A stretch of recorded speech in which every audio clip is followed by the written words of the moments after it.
Hello everyone and welcome back to Liana's Life. I'm Liana and I'm so thankful that you clicked on this video. Deep sigh.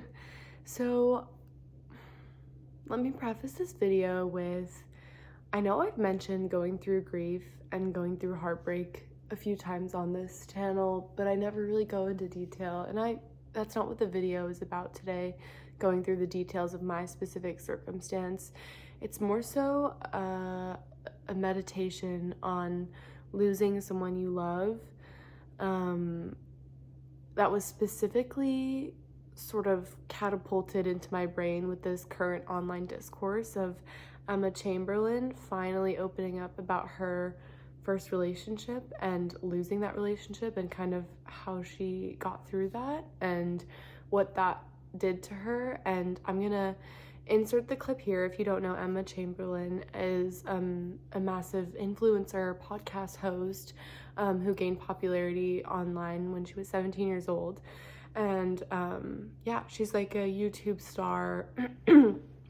So I'm gonna pop the clip in here and you can give it a watch, and I will discuss the relevance of this in my life and just have an open discussion about the effects and the impacts of letting someone go that you so desperately do not want to. So take a look at the clip. He fully had his fingers in between every single fold of my fucking brain. Getting rid of him was one of the hardest things I've ever had to do. Watching this clip for me was a transformational experience. I tried to find the full podcast. I believe she's taken it down, but I did find a longer 10-minute segment where she kind of walks you through the evolution of the breakup and the relationship as well. But this clip, the small clip that I've shared just now, is so poignant because it perfectly and eloquently describes letting go of someone that you feel has complete and whole ownership over every part of your life.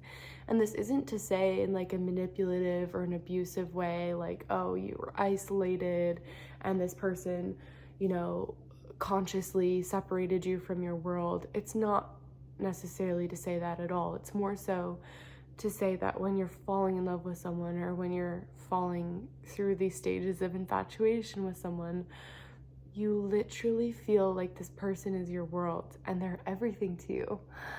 And I'm gonna get emotional because ending that is like pain that I didn't know could exist in this world. And in the longer 10-minute clip that I watched, Emma talks about knowing that this wasn't the right thing for her and yet still wanting to stay. And it reminded me of this video that I saw from the Wizard Liz, another popular YouTuber who gives like advice and motivational content. And she was discussing how when you're leaving someone or cutting out a toxic friend or leaving a relationship that wasn't right for you, oftentimes people stay in these situations and it's so hard for others to comprehend why, but it's the sunk cost fallacy where people would rather remain in comfortable pain that they recognize, pain that they understand, pain that they know, than leave that and experience pain on their own, i.e. leave the relationship, mourn the loss, and then move on. A lot of people would rather stay trapped in that toxic cycle with others because it's familiar. And part of a grieving process of losing a loved one or breaking up with someone or ending a relationship is entering this phase of not only are you losing the person, but you're losing the familiarity that's associated with this person. And you're mourning two people. You're mourning the person you were with in that relationship or that friendship, and you're mourning the person that made you become that version of yourself or that inspire that version of yourself. You're losing that person, but you're also losing a version of yourself. And when I saw this video, it was like mind explosion, because Emma talks about how going through this breakup was the worst experience of her life at the time. She was quite young and she just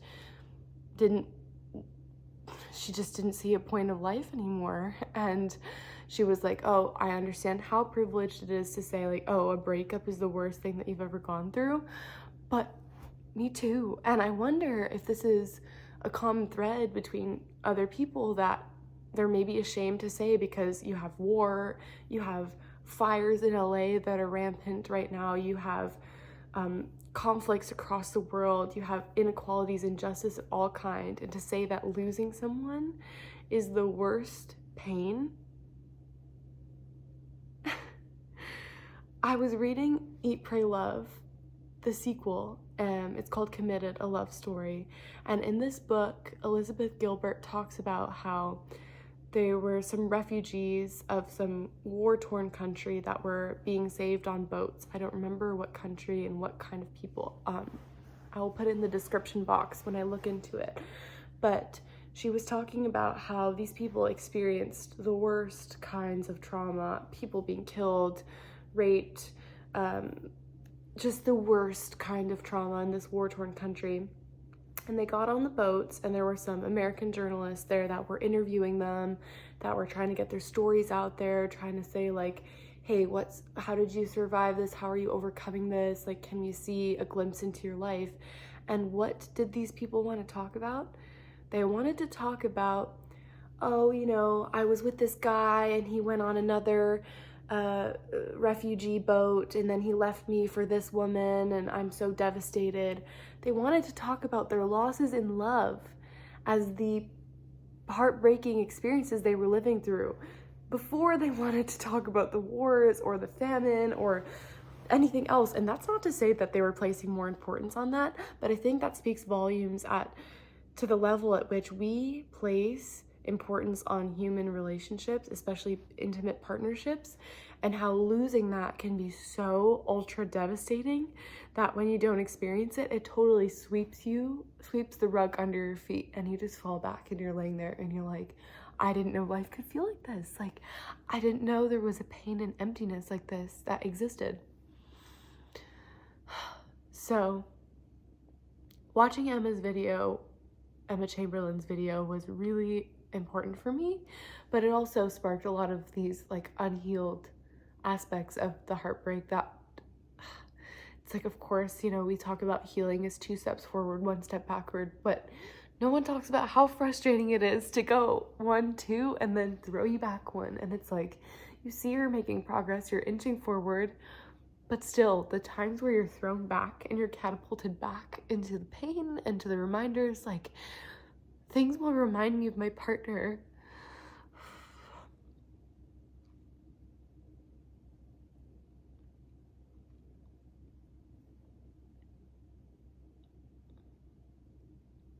Things will remind me of my partner that I didn't even know were in my subconscious. And here I am, moving to another country, surrounded by completely different people, completely different environment. I'm working, I have my own business, I'm so busy. Like, I don't even have time to breathe sometimes. It's not true, I definitely do, but you know what I mean? Like, I'm occupying almost every minute of my time, if not with work and friends and family. Well, friends, we're working on that, but then with self-care, with music, with journaling, with reading, with shopping, with anything that I can try to get my mind off this. I'm also on my period, so I'm extra emotional, and I'm not sure why this was the time I had to make this video, but it just felt like a sense of urgency that like I needed to talk about this, and I wanted to extend my deepest condolences and sympathy to anyone else that's going through this. I'm with you. Like, we got it. Like, it doesn't feel like it right now, at least for me. Maybe you're further along in your healing journey, and I hope you are, because like a thought that keeps crossing my mind is like, I want to fast forward this period. Like, I want to wake up and it's like, however long it takes to get over this relationship, I want that day to come, because like sometimes it feels like it's there temporarily, and then I like wake up and it's like accepting the reality that you really don't want to accept, like, and it just like kind of slaps you in the face. It's hard, but through these hard times, I guess there are lessons to be learned, and I'm learning a lot. Not that I really want to. I don't think anyone wants to be like faced with adversity and then like, okay, yeah, sure, you become more knowledgeable and you become more well-versed and better suited for life's challenges, but like, you don't really want them. So I guess the goal is to accept these situations and like let them pass and learn and grow from them. But I'm sometimes in the phase of kicking and screaming through them, and trying to get out of that is like not comfortable, but through the hardship we persevere. Yeah, it's like 11 p.m. on a Saturday night, and here I am like sitting on the floor talking about my heartbreak. But my intention here is that if anyone else is going through this and either feels guilty about it or doesn't understand it, or because I just don't really understand it at all. I'm kind of like a child blindfolded crawling through the forest trying to get on my knees and stand up, but like the wind keeps knocking me down. But yeah, I guess you have to learn to like walk backwards with your back facing to the wind, and yeah, I don't know. But back to my intention. My intention is that if someone is watching this and feels like they shouldn't be this devastated over a breakup, or they shouldn't be this devastated losing someone, just know that you're totally valid. And I will say it, and Emma said it, and I'm sure a lot of people are thinking it, that this is the worst pain I have ever experienced in my life. I've broken my back, I've broken my wrist, I've lost friends, I've had fights with people, but nothing quite compares to exiting a romantic relationship. And I was like, not to go on another tangent, but I will. I was talking to my friend who was broken up with. She didn't do the breaking up with. The other person decided not to be with her. And it kind of sparked this conversation of like, do you think it's harder to break up with someone or be broken up with? And her perspective, being broken up with in the past, was it's 100% harder to be broken up with because you feel rejection and you feel like you have to battle all these things. If I wasn't good enough, what's wrong with me, la la la la. And I was listening to her, and I was just definitely taking it in and introspecting and reflecting on it, because I'm not in that situation. I was the one that had to pull the trigger. And even though I recognize and I understand her experience, like I can't get it out of my head that it's harder to leave someone. I understand that like at least you have the power of choice and like the free will. But if you're like an extremely empathetic person, like I am, living with the guilt of like leaving someone that couldn't love you properly is haunting, because you know that it's not their fault. So here I go crying again. But yeah, I guess it's so situational too. And yeah, anyways, I'm gonna compose myself or like cry myself to bed.